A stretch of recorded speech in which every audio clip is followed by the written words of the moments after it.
estudio. ¿Cómo está, Paula? ¿Qué Buenos días. tal? ¿Cómo están? Muy buenos días. Listos para iniciar esta edición de Mercado Global. Comenzamos. Santander, enciende la llama que hay en ti.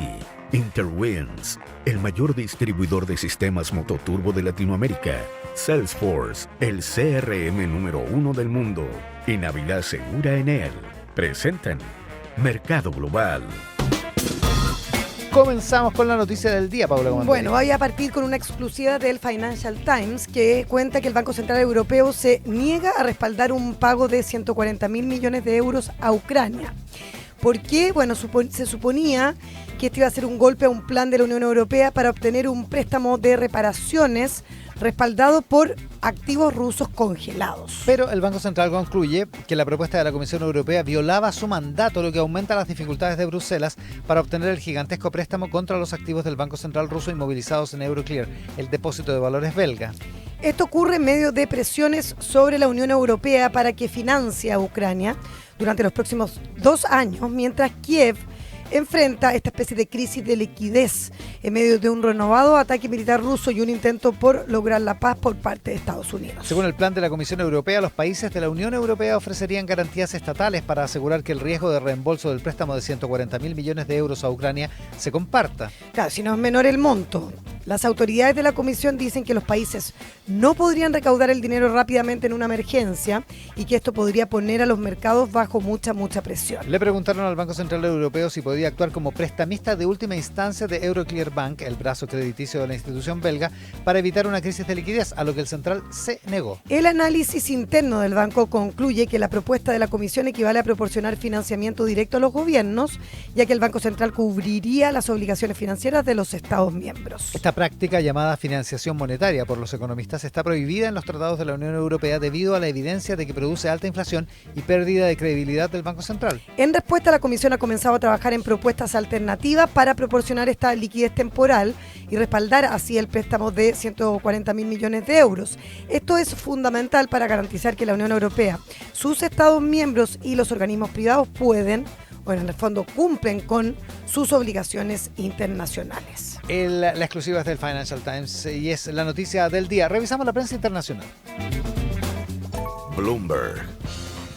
Los traders de criptomonedas se ven muy afectados por la caída del 80% de los ETF, los fondos de inversión que se negocian en bolsa como si fueran una acción. Los inversionistas que se sumaron al gran experimento de Bitcoin de Michael Saylor están pagando un alto precio. Strategy, por ejemplo, la compañía que en su día fue elogiada por integrar su exposición a criptomonedas en una acción pública, se esfuerza por calmar los mercados tras la caída de sus acciones de más del 60% desde sus máximos recientes, en medio de una caída bien llamativa, es generalizada de las cripto. Ayer, Strategy anunció la creación de una reserva de $1.400 millones para financiar el pago de dividendos e intereses, con la esperanza de calmar los temores de verse obligada a vender bitcoins si los precios siguen cayendo. Pero para muchos inversionistas el daño ya está hecho. Los fondos cotizados en bolsa más populares que rastrean las acciones volátiles de Strategy, esos son MSTX y MSTU, que ofrecen el doble de rentabilidad diaria, han caído más del 80% este año. Esto los instala entre los 10 fondos con peor rendimiento de todo el mercado estadounidense de ETF, de entre más de 4.700 productos que cotizan actualmente, justo detrás de las oscuras apuestas cortas contra las mineras de oro y las acciones de semiconductores. Lo que comenzó como una forma fácil de impulsar las apuestas en criptomonedas se ha convertido en una advertencia sobre cómo el apalancamiento, la volatilidad y el sentimiento pueden descontrolarse. Las acciones de Strategy cayeron un 34% en noviembre, mientras que Bitcoin también ha caído alrededor de un 30% desde sus máximos de octubre, afirma Bloomberg. Financial Times. Nos vamos nuevamente a Europa porque la inflación en la eurozona aumenta inesperadamente al 2,2% en el mes de noviembre, superando el objetivo del 2% del Banco Central Europeo por tercer mes consecutivo, a medida que los precios de los servicios seguían subiendo. La cifra anual de hoy supera la predicción de los economistas en una encuesta de Reuters de que la inflación se mantendría estable en 2,1%. Esto es anualmente, ¿no? Exactamente, anualizado. El aumento se produce después de que la inflación anual en el mayor estado miembro de la zona monetaria, Alemania, subiera al 2,6% en noviembre desde el 2,3% en octubre, más alto de lo que pronosticaron los analistas. La inflación de servicios, un indicador de las presiones inflacionarias internas que se ha mantenido muy por encima del objetivo a mediano plazo del 2% del Banco Central Europeo durante más de 3 años, aumentó por tercer mes consecutivo. En noviembre alcanzó el 3,5%, su nivel más alto desde abril. Por otra parte, los datos de hoy muestran que la tasa de desempleo en el bloque monetario inesperadamente llegó al 6,4% en octubre, más alta que el pronóstico del 6,3% de los economistas. Se espera que el Banco Central Europeo, que se reunirá por última vez este año el 18 de diciembre, mantenga sin cambio su tasa de interés de referencia en 2%, algo que confirmó Christine Lagarde el viernes pasado. El euro se mantuvo prácticamente sin cambios tras la publicación de los datos, cayendo un 0,1% frente al dólar a $1.160. El Financial Times tiene la información. The Wall Street Journal.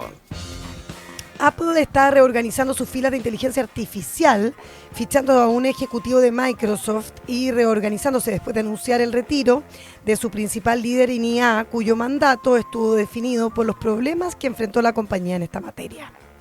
John Gianandrea, vicepresidente senior del fabricante del iPhone a cargo de la estrategia de inteligencia artificial, que reportaba, este señor Gianandrea, directamente al director ejecutivo Tim Cook, dejará su cargo, según anunció la compañía ayer, y sus funciones se repartirán entre otros vicepresidentes senior responsables de ingeniería de software, de servicios y de operaciones. Amar Subramanya, quien ayudó a supervisar al chatbot Gemini de Google antes de trasladarse a Microsoft a principios de este año, se va a unir a Apple como vicepresidente de IA, un puesto, en todo caso, inferior al que ocupaba Gianandrea en el organigrama. La reorganización abre una nueva era para el trabajo de inteligencia artificial en Apple, que no ha podido seguir el ritmo de sus rivales después de que la compañía anunciara una serie de funciones planificadas en 2024 y que no pudo lanzar. Aún queda por ver si Apple puede presentar una imagen convincente de la IA para clientes y empleados. Ambos grupos se han quejado de la falta de rumbo de la empresa en la tecnología que definió la década. Tras quedarse atrás, Apple, entonces, está probando una versión de Gemini para potenciar la próxima versión de su asistente personal Siri, según indican fuentes del Wall Street Journal en esta nota. Pero es cierto, Apple está muy atrás en la inteligencia artificial. Claro, uno podría pensar que incluso Google también en su momento quedó atrás, pero como que se puso las pilas y hoy Gemini lo ocupa mucha gente. Exacto. Si bien la carrera la lidera ChatGPT de OpenAI, pero claro, todas las empresas de alguna manera se están necesitando subirse a esta carrera, y por eso también hay mucha interconexión con los semiconductores y todos los centros de datos y de cómo se está haciendo también esa operación. Claro, es un ecosistema donde todas las empresas están relacionadas. El Wall Street Journal tiene esta información. Noticias económicas que dan vuelta al mundo. Mercado global.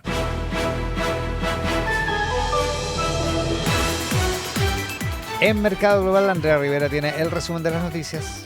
El ministro del Interior, Álvaro Elizalde, destacó el trabajo de colaboración entre el gobierno chileno y peruano para contener la migración irregular y dijo que esto permitirá, entre otras cosas, detener a quienes cometieron delitos en nuestro país y se fugaron. Elizalde insistió en que Chile hace tiempo desplegó militares y carabineros en la zona fronteriza, medida que ahora replica Perú.